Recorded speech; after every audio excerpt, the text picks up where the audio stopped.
여호와 이름을 망령되게 부르지 말라라는 제목을 가지고 우리 십계명 8번째 시간 갖도록 하겠습니다. 이 주제를 가지고 우리가 2주에 동안 이 주제를 살필 겁니다. 자, 우리는 앞서서 2주간 이 첫째 계명이 말하는 이 하나님 중심주의를 실현하기 위한 그 첫 번째 적용으로 두 번째 계명이 말하는 이 예배의 사안을 살펴봤습니다.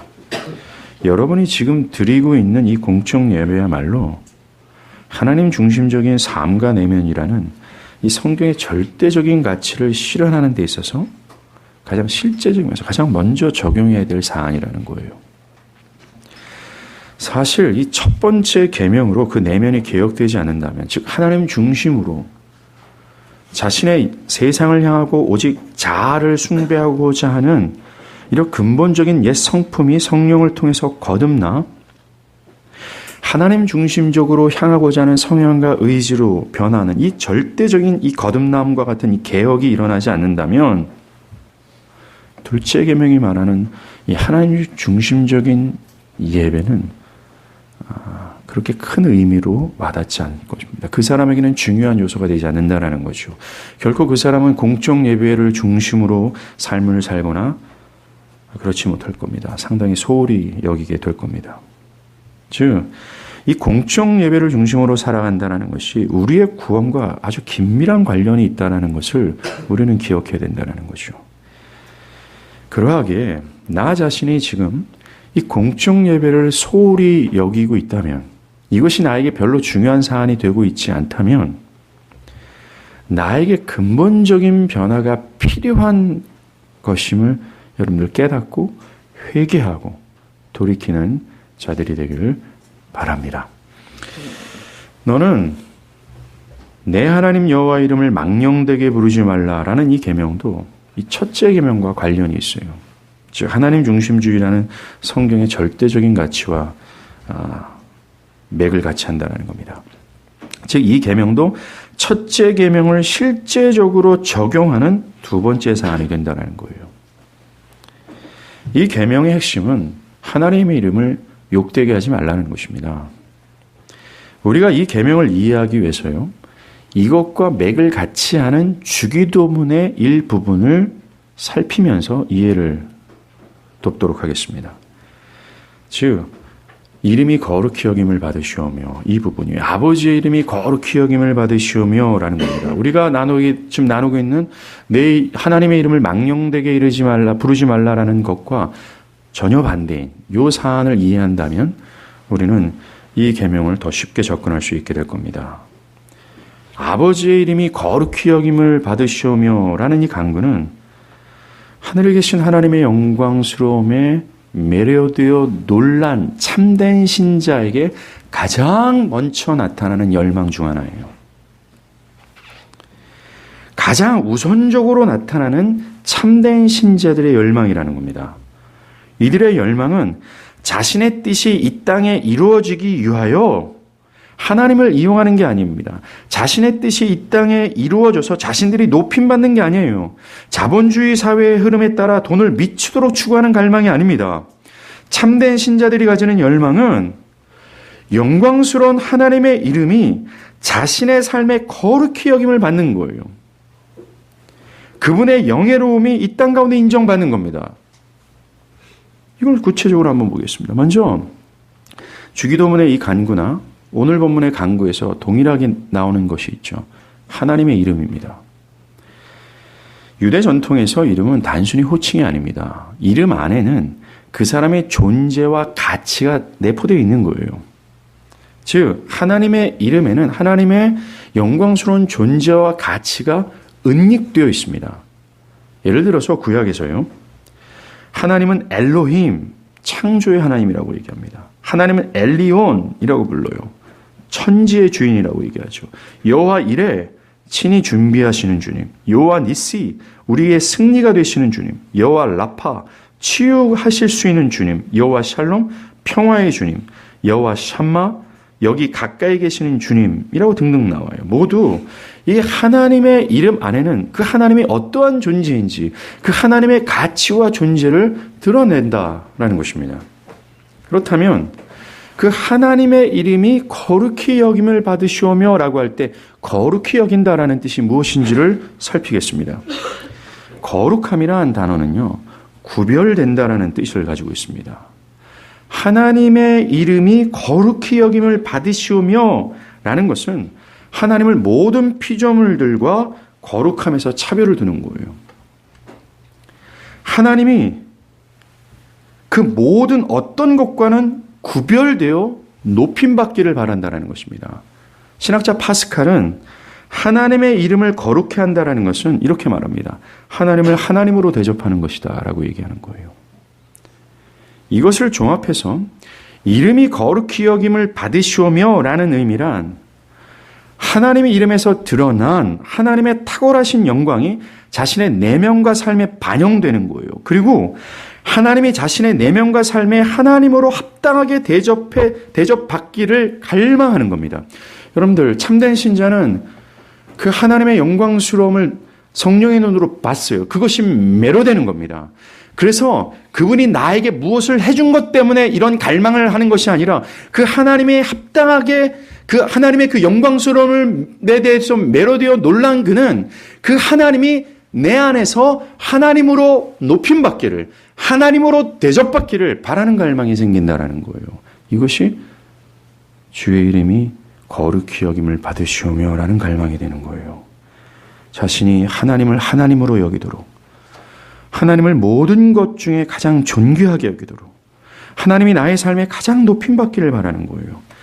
이처럼 참된 신자가 가지는 가장 우선적이면서 가장 큰 열망이 있다면 나의 목적과 이익을 위해서 하나님이 무엇인가를 해주기를 바라는 것이 아니라 뭡니까? 하나님의 이름이 영광받기 위해서 하나님께서 나의 삶에 하나님께서 무엇인가를 하기를 기대하는 거예요. 나의 삶이 하나님으로 대접받기를 간구하는 것이요. 그것이 바로 하나님의 이름을 망령되게 부르는 것의 반대의 의미, 하나님의 이름을 거룩히 여기는 것이 된다는 것입니다. 이것의 이해를 가지고 여호와 이름을 망령되게 부르지 말라라는 것을 생각하면 이해가 쉬울 겁니다. 이겁니다. 여호와 이름을 망령되게 부르는 것은, 여호와 이름을 망령되게 부르는 것은 먼저 하나님의 이름에서 드러나는 하나님의 영광스러운 존재와 가치를 깨닫지 못하고 그 내면과 삶에 위대하신 하나님이 하나님으로 대접받기를 바라는 열망이 없는 자에게 나타나는 것이라는 거예요. 그 하나님의 영광스러움에 매료됨이 없는 자로서 자신의 삶에 하나님이 하나님으로 여김받는 것에 대한 갈망이 없는 무심한 자에게 나타나는 사안이 여호와 이름을 망령되게 부르는 것이 된다는 것입니다.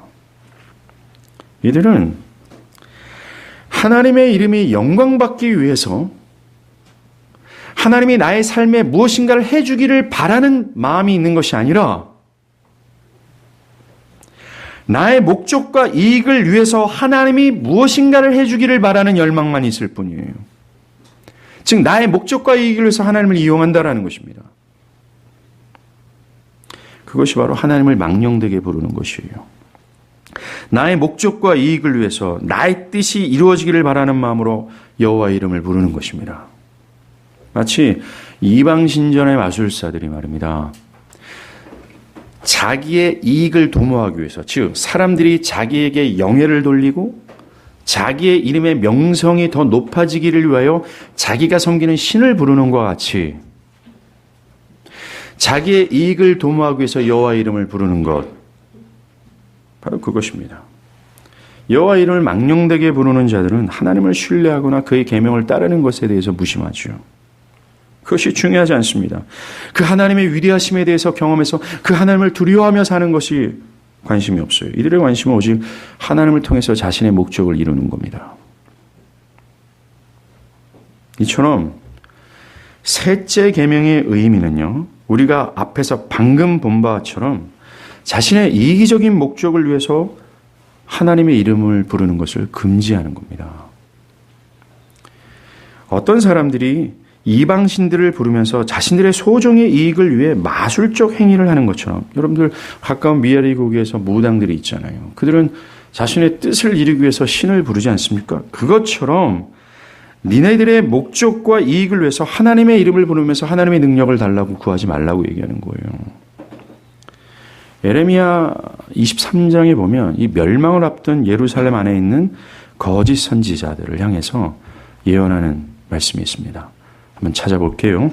예레미야 23장을 찾겠습니다.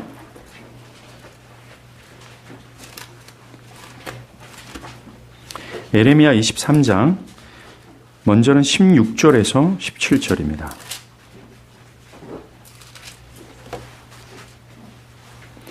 예레미야 23장 16절에서 17절이에요. 제가 읽어드릴게요. 눈으로 따라와 보세요. 만군의 여호와께서 이와 같이 말씀하시되 너희에게 예언하는 선지자들의 말을 듣지 말라. 그들은 너희에게 헛된 것을 가르치나니 그들이 말하는 묵시는 자기 마음으로 말미암은 것이요 여호와 입에서 나온 것이 아니니라. 항상 그들이 나를 멸시하는 자에게 이르기를 너희가 평안하라 여호와의 말씀이니라 하며 또 자기 마음이 완악한 대로 행하는 모든 사람에게 이르기를 재앙이 너희에게 임하지 아니하리라 하였느니라. 뭡니까 이 말이? 지옥의 끝자락에 있는 자들에게 회개를 촉구하기는커녕 그들이 듣기 좋아하는 말만 한다는 거죠. 인간 중심적 설교와 권면을 한다는 겁니다. 그래서 악을 행하는 자들이 그 마음을 더 악하게 하도록 만들어버린다는 거예요. 그들을 돌이키고 회개에 이르도록 그들이 참된 생명으로 돌이키도록 하는 말씀을 전하지 않는다는 거죠. 21절과 22절 한번 보세요. 같은 장입니다. 이 선지자들은 내가 보내지 아니하였어도 다름질하며 내가 그들에게 이르지 아니하였어도 예언했은즉 그들이 만일 나의 회의에 참여하였더라면 내 백성이 내 말을 들려서 그들을 악한 길과 악한 행위에서 돌이키게 하였으리라. 36절을 보세요. 각 사람의 말이 자기에게 중벌이 되리니 이는 너희가 살아계신 하나님 만군의 여호와 우리 하나님의 말씀을 망령되이 사용했다라고 얘기를 하는 겁니다. 거짓 선지자들이 하나님의 이름으로 거짓 예언을 하거나 또 점을 쳤던 이유는 모두가 다 자신의 배를 배부르게 하기 위해서였다라는 거죠. 사람들이 자신을 따르고 그 결과 나타나는 어떤 번영, 그것을 도모하고자 하나님의 계시를 전한 것이 아니라 인간 중심적 복을 빌었다라는 거죠. 이것이 바로 자신의 이익을 위해서 여호와의 이름을 부르는 하나님을 이용하는 전형적인 예가 될 것입니다. 오늘날에도 자신들의 이익을 또 어떤 목적을 위해서 하나님을 이용하는 사람들이 있어요. 아마도 요즘 매스컴에서 시끄러운 명성교회 부자 세습이 바로 그것이 될 겁니다.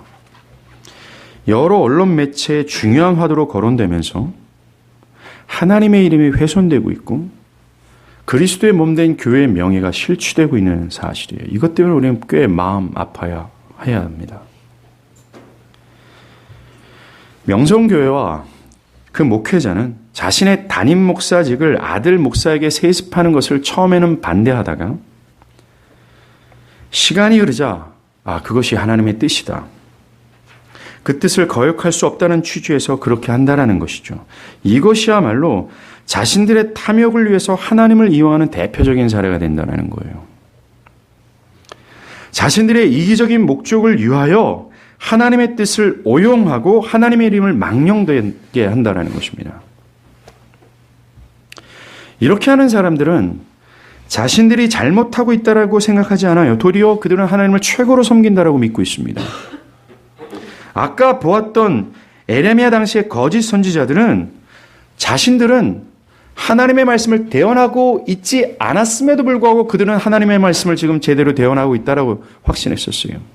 사마리아의 예언자들도 자신들이 하고 있는 이 거짓된 일들이 하나님이 보시기엔 상당히 합당하고 매우 열렬한 행위라고 그들은 스스로 착각했다라는 겁니다. 마치 오늘날 거짓 고백자들이요, 전혀 하나님의 중심으로 살지 않으면서도 그들의 삶에는 그리스도인적인 삶의 열매가 없음에도 불구하고 자신에게 아무런 문제의식을 느끼지 못하는 것과 같은 거예요.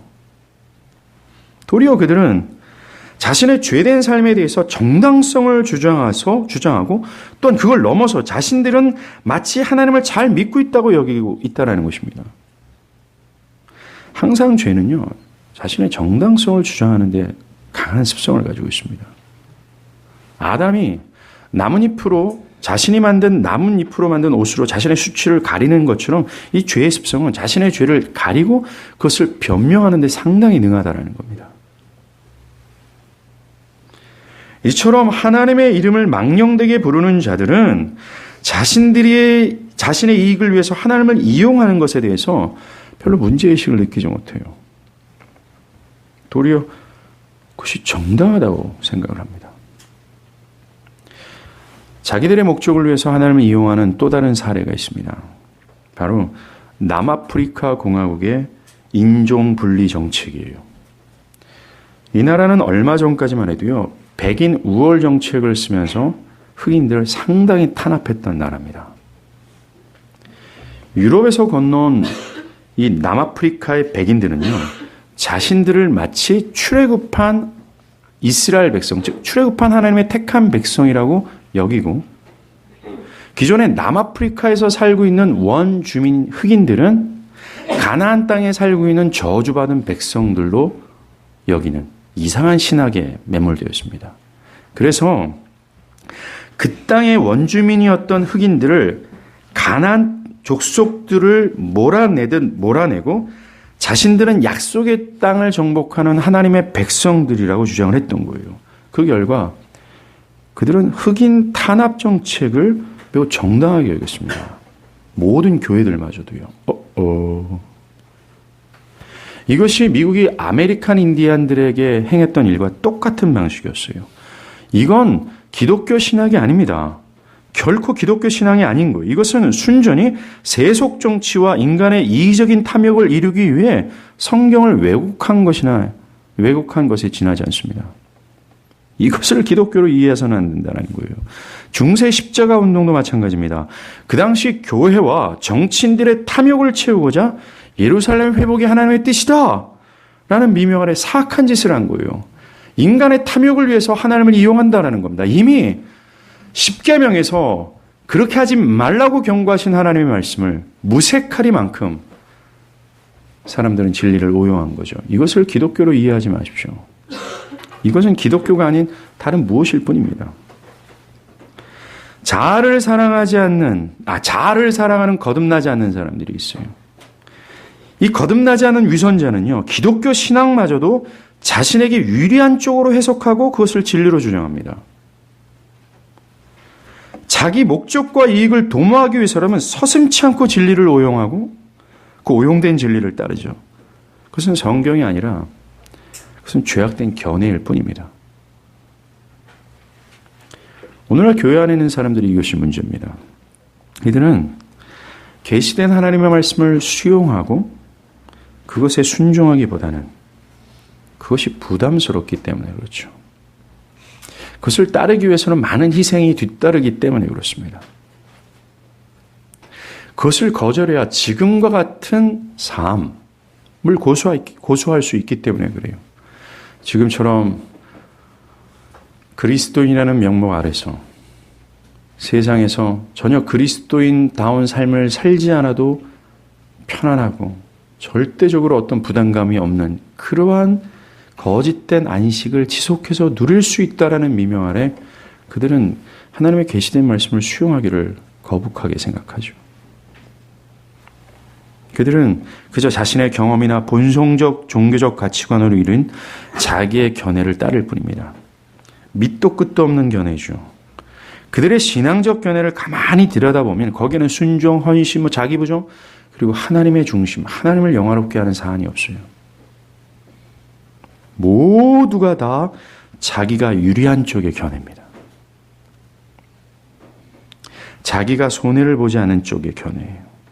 자기 유익을 도모하고자 하는 탐욕이 역사하고 있는 견해들입니다. 아까도 말씀드린 것처럼 지금과 같은 삶을 살아도 아무런 부담을 느끼지 않을 정도로 그것에서 돌이킬 필요가 없을 정도로 자기에게 유리한 견해를 신앙이라고 굳게 믿고 이것을 해야 하는 어떤 진리를 저항하고 심지어 그것을 공격하게 합니다. 이게 인간이에요. 이것이 거듭나지 않은 유선자들의 대표적인 모습입니다. 레위기 10장의 말씀을 보면요. 아론의 두 아들이 있죠. 나답과 아비후였습니다. 이 사람도 제사장이었어요.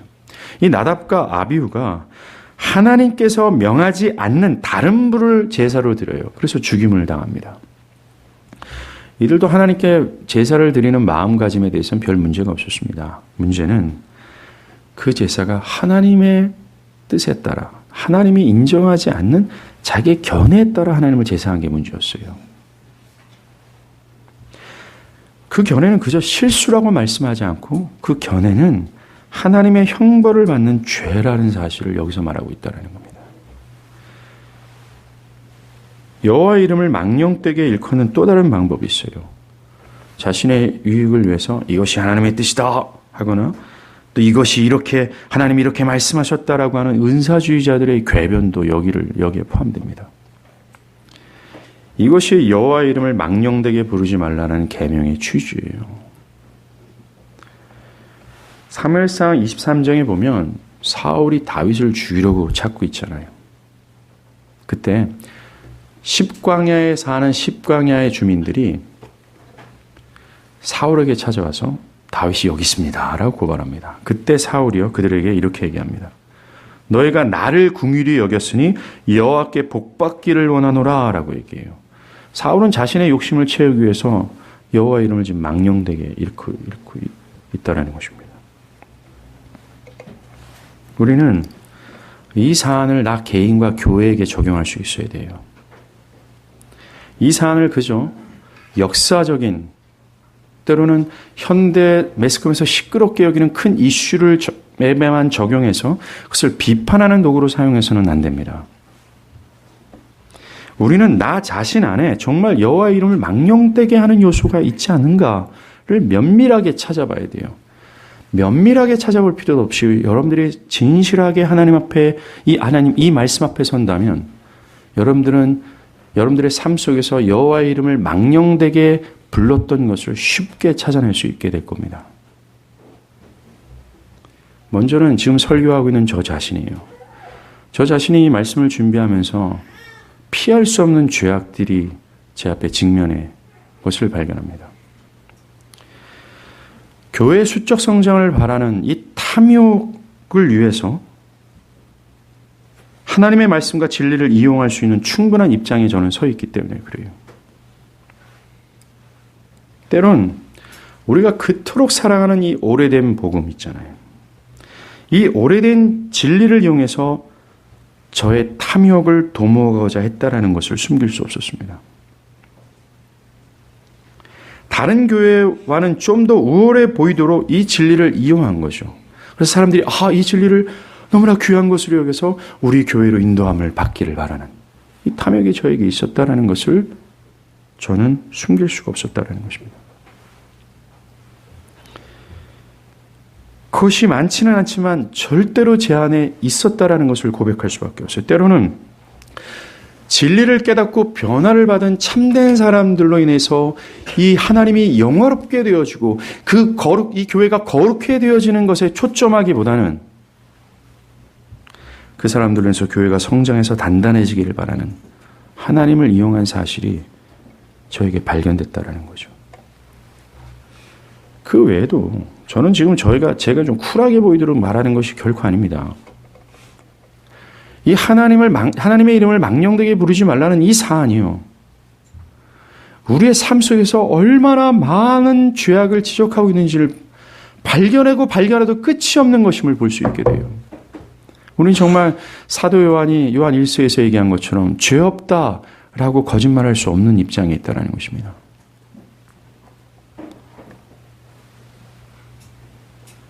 정말로 저는 하나님의 이름이 저와 우리 교회 안에 거룩히 여김을 받기를 위해서 피 흘리기까지 분투해야 될 입장에 있다는 것을 저는 다시 한번 깨달았어요. 그렇다면 여러분은 어떻습니까? 여러분은 자신의 신앙적 의의를 드러내고자 하나님께서 세우신 은혜의 수단들, 기도, 성경, 예배, 찬양, 성경 읽기를 이용하고 있지는 않습니까? 여러분들이 뭔가 더 올바른 신앙을 추구한다는 미명 아래 내가 그래서 이 진리를 향하고 있고 이 진리를 깨달은 것을 가지고 여러분들의 의의를 과시하고 있지는 않습니까? 여러분들의 신앙적 행위를 하나님으로 대접해드리고자 하는 것이 아니라 자신의 마음의 안녕과 위로를 받는 것으로 이용하지는 않습니까? 충성과 헌신이라는 미명 아래 자신의 신앙을 과시하려고 하지는 않습니까? 또 하나님을 이용해서 부자가 되게 하거나 더 높은 학위를 취하려고 하는 등등 하나님을 이용해서 여러분들의 탐욕을 채우려고 하지는 않습니까?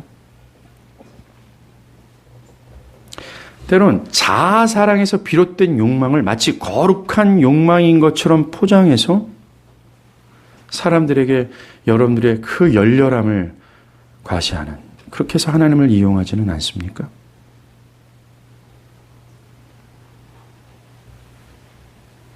때론 자신의 이 불신앙적인 견해와 삶을 정당화하기 위해서 말도 안 되는 비성경적 견해를 떠들어대고 있지는 않습니까? 자기를 변명하고자, 자기를 정당화하고자, 자신이 이렇게 살 수밖에 없는 이유를 여러 가지 신앙이라는 이 견해를 이용하여, 하나님의 이름을 이용하여 포장하고 있지는 않습니까? 우리는 하나님 앞에 정직하게 살펴야 돼요. 이 세 번째 계명을 어긴 것에 대해서 우리는 아주 면밀히 살피고 정직하게 살피고 회개해야 된다는 겁니다. 또한 우리는 우리가 섬기고 있는 이 노프뜻 교회에게도 이런 죄가 있는지를 돌아봐야 돼요.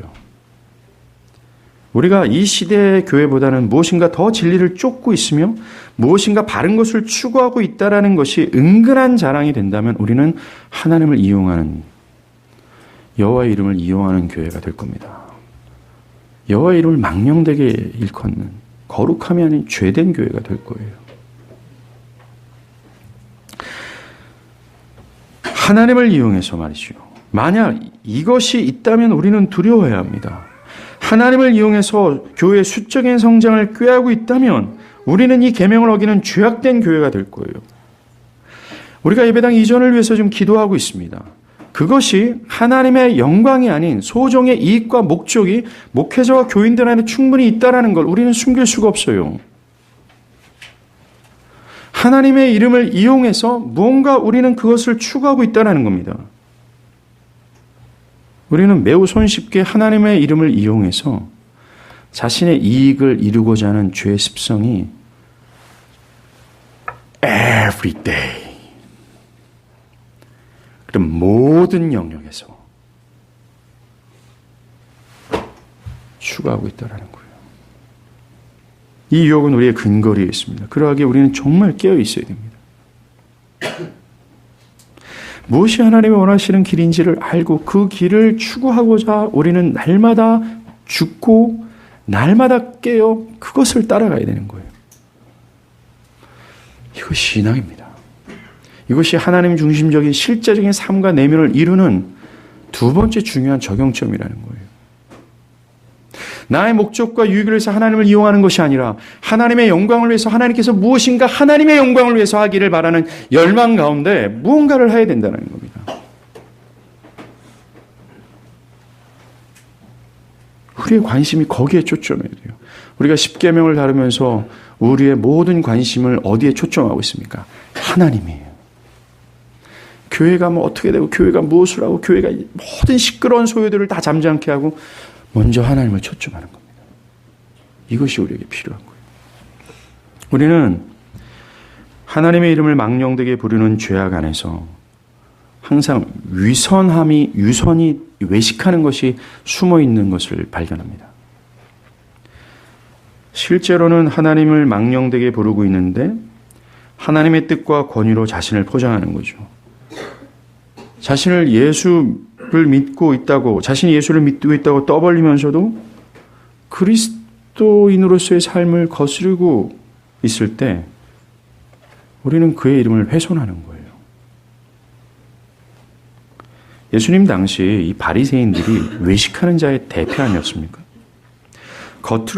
그들은 겉으로 드러나는 신앙적 행위는 깨끗했지만 그 내면은 탐욕과 방탕으로 가득했어요. 그들처럼 우리도 그럴 수 있다는 것입니다. 겉으로는 멀쩡히 신앙의 행위를 하고 입으로는 여호와 이름을 부르고 있지만 우리의 내면은 음란과 거짓과 방탕과 무절제로 가득한 거예요. 자기의라는 거, 여러분들이 가장 큰 죄악이라는 걸 아시잖아요. 이 자기의가 유선과 결탁을 하잖아요. 그것처럼 무서운 범죄가 없습니다. 자기의를 드러내기 위해서 위선하는 거예요. 이거는 시궁창에 빠졌던 사람이요, 목욕하지 않고 그 냄새나는 몸 위에다 그냥 비단옷을 거친 거예요. 역겨운 냄새가 진동을 합니다. 그런데 그 비단옷으로 자기를 드러내고 있는 거예요. 이건 추악하고 어리석은 것입니다. 모든 사람들이 자신이 그렇게 하고 있다라고 알지만 문제는 그것을 은근히 즐긴다는 것이죠. 예수님이 마지막 날에 여호와의 이름을 망령되게 부르는 자들을 향해서 어떻게 경고하는지 한번 보십시오. 이것도 한번 찾아볼게요. 마태복음 7장입니다.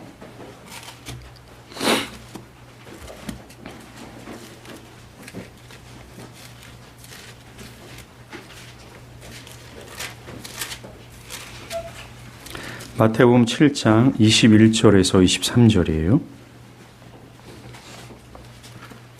마태복음 7장 21절에서 23절 제가 읽을게요. 나더러 주여 주여 하는 자마다 다 천국에 들어갈 것이 아니요. 다만 하늘에 계신 내 아버지의 뜻대로 행하는 자라야 들어가리라. 그날에 많은 사람이 나더러 이르되 주여 주여 우리가 주의 이름으로 선지자 노릇하며 주의 이름으로 귀신을 쫓아내며 주의 이름으로 많은 권능을 행하지 아니하였나이까 하리니 그때 내가 그들에게 밝히 말하되 내가 너희를 도무지 알지 못하니 불법을 행하는 자들아 내게서 떠나가라 하니라. 이들은 자칭 신자라고 주장했습니다. 그리고 이들은 주여 주여 주여 주여 그들은 자신과 하나님이 굉장히 긴밀한 관계에 있다라고 생각을 했습니다. 그러나 이게 말뿐이었고 삶에서는 신자로서의 순종과 헌신이 없었던 사람이었습니다. 위선자들이었죠. 이들은 마음껏 예수님의 이름을 사용했고 예수님의 이름으로 능력까지 행했습니다. 이들의 결말은 지옥이었다는 것이죠. 하나님의 이름을 망령되게 하는 이유가 뭔지 아십니까? 즉 나의 목적을 위해서 하나님을 이용하는 이유가 뭔지 아십니까? 그것은 자신이 하나님을 섬기는 것이 아니라 하나님이 나를 섬겨야 된다라는 신앙관이 이게 문제였다라는 거예요. 하나님이 자신을 위해 존재해야 된다라는 이 불신앙적 사고 때문이라는 겁니다. 이게 죄의 본질과 맞물리는 거예요. 예를 들어서 베델의 선지자였던 아마샤가 있습니다. 이 악한 선지자예요. 이 아마샤가 참된 선지자 아모스가 하나님의 뜻과 여호와의 여로보암 왕의 정책을 비판할 때 이것을 반역으로 간주한 겁니다. 이 아마샤는 하나님이 이스라엘을 섬기는 것이지 이스라엘이 하나님을 섬기는 것이 아니다라고 생각을 했어요. 그저 신앙을 자신들에게 이로운 것을 제공하는 것으로 보고 신앙을 통해 자신들의 번영과 안녕을 기할 뿐으로 여겼다라는 겁니다. 우리가 이렇게 생각한다면 우리는 쉽게 여호와의 이름을 망령되게 하죠. 하나님이 자기 유익을 존재한다고 여길 때 우리는 매우 정당하게 하나님을 이용할 수 있게 된다는 것입니다. 그런데 오늘날 교회 안에도 많은 사람들이 이 잠재의식을 가지고 있어요. 여기까지만 우리가 보더라도 우리가 분명히 알 수 있는 것이 있습니다. 바로 이 계명을 따르기 위해서 필요한 것이 우리가 처음 얘기했던 거듭남이에요. 내면의 변화입니다. 개혁이 필요하다라는 것이죠. 나의 이기적이면서도 탐욕스러운 자아가 산산이 부서지는 이 거듭남이 필요한 거예요. 그렇지 않으면 우리는 신앙이라는 탈을 쓰고 능히 하나님을 이용할 수밖에 없습니다. 개혁이 필요한 거예요. 거듭남이 필요합니다. 농부가 날카로운 쟁기로 겨울 내내 묶어 있던 이 딱딱한 땅을 뒤집어 엎는 기경하는 것처럼 성령께서 우리의 묵었던 심령을 죽어있는 심령을 기경하셔야 돼요. 한마디로 첫째 계명으로의 개혁과 변혁이 필요한 겁니다. 여러분들 우리가 이 10계명을 다루면서 초반에 제가 뭐라고 말씀드렸어요? 이것을 낡아 빠진 계명으로 여기서는 안 된다라고 얘기했잖아요. 이것이 우리의 구원과는 전혀 상관없는 것으로 여기서는 안 된다고 얘기했잖아요. 우리가 지금까지 세 번째까지만 봐더라도 이 계명 안에는 주의 복음이 들어가 있어요. 복음을 드러내고 있다라는 것입니다.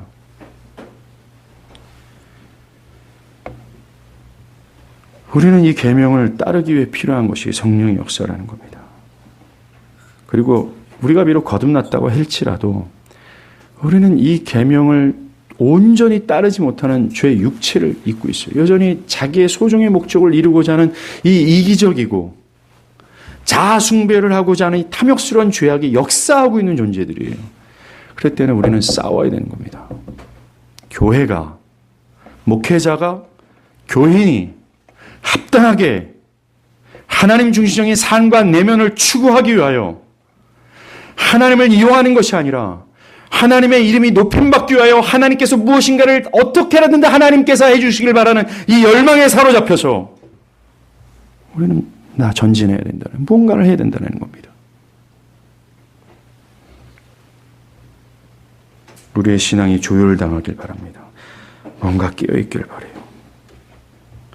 우리가 이런 계명 앞에 우리를 성찰하는 것이 괴로울 때가 있습니다.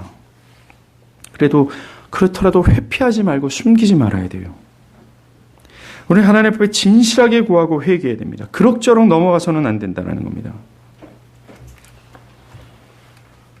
끊임없는 성찰과 돌이킴과 동시에 우리는 우리의 의가 되신 그리스도를 바라봐야 돼요. 빌립보서의 말씀처럼 그는 자기를 위해서 하나님을 이용한 것이 아니라 하나님의 영광을 위해서 자기를 드렸다라는 것입니다. 그리스도의 공로는 너무나 완벽했어요. 예수는 하나님을 깊이 사랑하는 마음으로 하나님을 하나님으로 온전하게 대접했습니다. 우리는 이 공로를 의지해야 돼요. 우리는 이 공로를 믿음으로 다시 획득해야 되고 이 믿음으로 이것을 계속해서 의지해야 됩니다. 그래야 지금까지처럼 앞으로도 우리는 여호와의 이름을 반복해서 망령되게 행하게 될 거예요. 그럼에도 불구하고 죽지 않고 살 수 있는 길이 바로 이 그리스도의 공로를 의지하는 겁니다.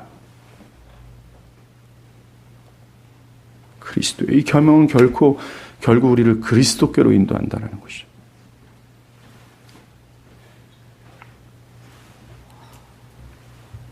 그렇다고 해서 우리가 그리스도를 의지한다고 해서 우리가 이 계명을 따르고 이것을 위해서 분투하지 않아도 된다는 변명을 해서는 안 돼요.